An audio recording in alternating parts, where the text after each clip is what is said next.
বন্যা কবলিত হুগলির খানাকুল, যেখানে বেআইনি নির্মাণের অভিযোগ উঠেছে। এবার বুলডোজার দিয়ে ভেঙে ফেলা হলো সেই বেআইনি নির্মাণ। একদিকে শহরের আনাচে কানাচে যেমন বেআইনি নির্মাণ ভাঙার কাজ করছে কলকাতা পুরসভা, এখানে আপনারা হুগলির খানাকুলের ছবি দেখছেন, যেখানে বুলডোজার দিয়ে বেআইনি নির্মাণ ভেঙে ফেলা হলো। ঘটনাস্থলে খানাকুলের বিজেপি বিধায়ক সুশান্ত ঘোষ উপস্থিত ছিলেন।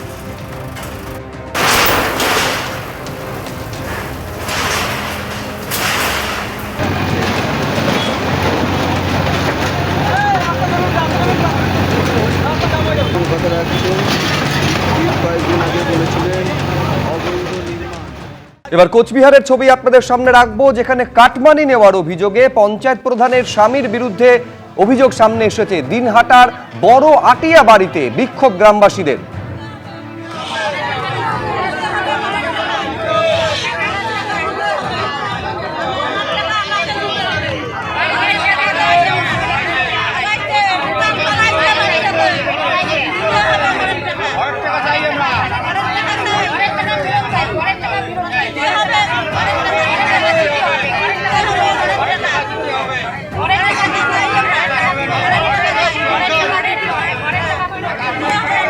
টাকা নিচে আমারটা নিচে 10,000, আর কাটতে কত করে নিচে সেটা তো জানি না। কে টাকা নিচে? আমি তো মজনুর হাতে। মজনুটা কে? প্রধানের ঘরের টাকা দিব নিচে, তাই নিতে আসছি তা এখন প্রধান তো বাড়িতে নাই, প্রধান এখন কই গেছে জানি না। এখন মানে করো আমার যেইটা টাকা নিছে সেইটা আমার দেওয়া লাগবে। আর জরিনা বিবির নিছে, স্বামী নিছে। জরিনা বিবি থেকে? জরিনা বিবি প্রধান, তার স্বামী হচ্ছে মজনু। কত টাকা নিচ্ছে? আমার কাছ থেকে 15,000 নিছে, আমাকে দেওয়া লাগবে। এবার পূর্ব মেদিনীপুরের নন্দকুমার, যেখানে বিজেপি নেতার পানের বরজে আগুন ধরিয়ে দেওয়ার অভিযোগ তৃণমূলের বিরুদ্ধে। রাতের অন্ধকারে রাতের অন্ধকারে বিজেপি নেতার পানের বরজে এইভাবে আগুন লাগিয়ে দেওয়া হয়েছে। তৃণমূলের বিরুদ্ধে অভিযোগ, প্রায় 2.5 লক্ষ টাকা ক্ষতি হয়েছে, এমনটাই অভিযোগ করেছেন ওই বিজেপি নেতা। ঘটনাস্থলে পৌঁছন নন্দকুমারের বিজেপি বিধায়ক নির্মল খাড়া। তারা রাতের অন্ধকারে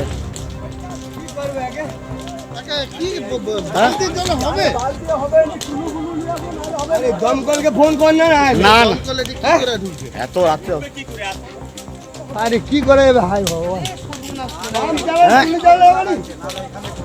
এত রাত্রির অন্ধকারে রাত্রির দুষ্কৃতীরা ইচ্ছাকৃত করে পান বরজে আগুন লাগিয়ে দিয়েছে।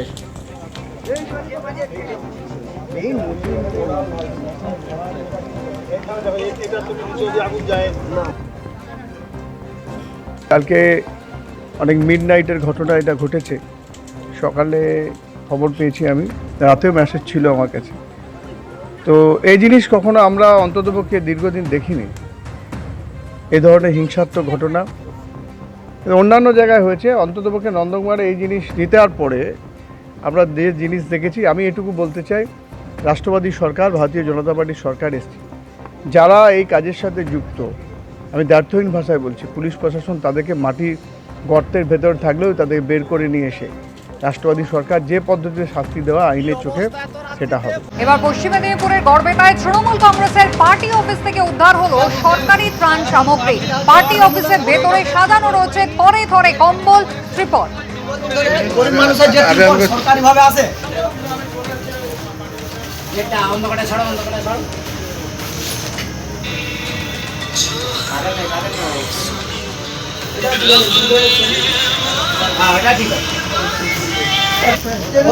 নষ্ট করে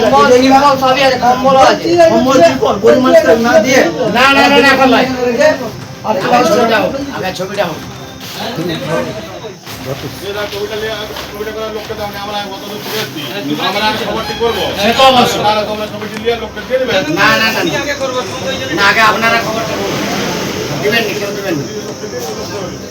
আর্থিক প্রতারণা মামলায় ময়নাগুড়িতে গ্রেফতার তৃণমূল নেতাসহ তাঁর স্ত্রী। অভিযুক্ত জেলা যুব তৃণমূলের প্রাক্তন সাধারণ সম্পাদক পাপন চাকলাদার। ধৃত তৃণমূল নেতার স্ত্রী স্বাস্থ্যকর্মী কাকলি চাকলাদার। অভিযুক্তের বিরুদ্ধে তোলাবাজি, মারধর, জমি দখলের অভিযোগ। কথা বললেন না এই ভিড়ের মধ্যে। এখানে এখানে একদম বসতে হবে স্যার।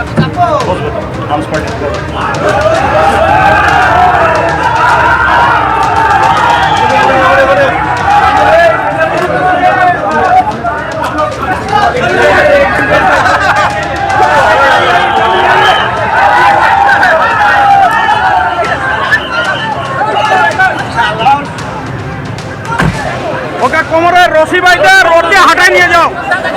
আপনি কাজের লোক আছেন, আপনি বেরোয় যান। কাজের লোককে ছেড়ে দাও। সরো তো দাদা, একটু মুখটা উঠাই। ভোটের ফল ঘোষণা হয়েছিল 4 মে। আপনাদের মনে থাকবে 7 মে হাওড়া শিবপুরে গুলি বোমাবাজির ঘটনা ঘটে এবং সেই ঘটনার পরে 21 তারিখ মুম্বাই থেকে তৃণমূল নেতাকে গ্রেফতার করা হয়। শিবপুরে বোমাবাজির পরে বেপাত্তা ছিলেন তিনি। মুম্বাই থেকে যাকে পাকড়াও করা হয় গতকাল রাতে ট্রানজিট রিমান্ডে হাওড়ায় নিয়ে আসা হয় সেই অভিযুক্তদের। গ্রেফতার করা হয় তৃণমূল নেতা শামীম আহমেদকে, জামিল আক্তার এবং আফতাব আনোয়ারকে। হাওড়ার প্রাক্তন তৃণমূল কাউন্সিলর শামীমা বানোর স্বামী এই শামীম আহমেদ, যার বিরুদ্ধে মূলত এই গুলি বোমাবাজির অভিযোগ উঠেছিল 7 তারিখে শিবপুরে। মুম্বাইয়ের দেবনারের আবাসনের 8 তলার ফ্ল্যাট থেকে এই 3 জনকে গ্রেফতার করা হয়। ট্রানজিট রিমান্ডে এদেরকে নিয়ে আসা হয়েছে।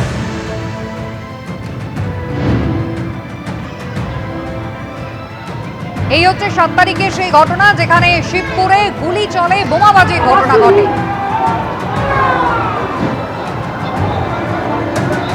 गोली चल रहा था बाबा।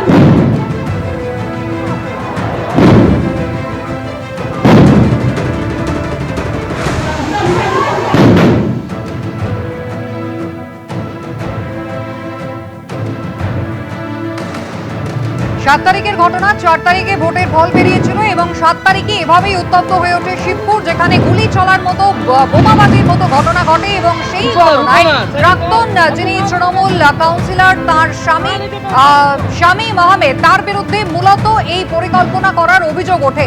সেই শামীম আহমেদ সহ আরো 2 জনকে গ্রেফতার করা হয় 21 তারিখে মুম্বাই থেকে। মুম্বাই থেকে যাদেরকে গ্রেফতার করা হয় তাদেরকে ট্রানজিট রিমান্ডে গতকাল রাতে হাওড়ায় নিয়ে আসা হয়।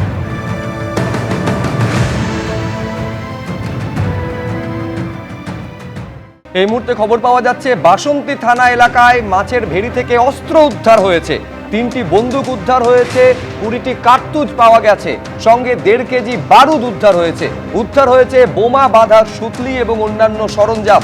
ঘটনাস্থলে গিয়ে ওই অস্ত্র উদ্ধার করে বাসন্তী থানার পুলিশ। ওই মাছের ভেড়িকে গোপন ডেরা হিসাবে ব্যবহার করছিল দুষ্কৃতীরা বলে অভিযোগ সামনে এসেছে। এই হচ্ছে সেই ভেড়ি যেখান থেকে দেখতে পাচ্ছেন যে পরপর একাধিক আগ্নেয়াস্ত্র উদ্ধার হয়েছে, কার্তুজ এবং বারুদ উদ্ধার হয়েছে।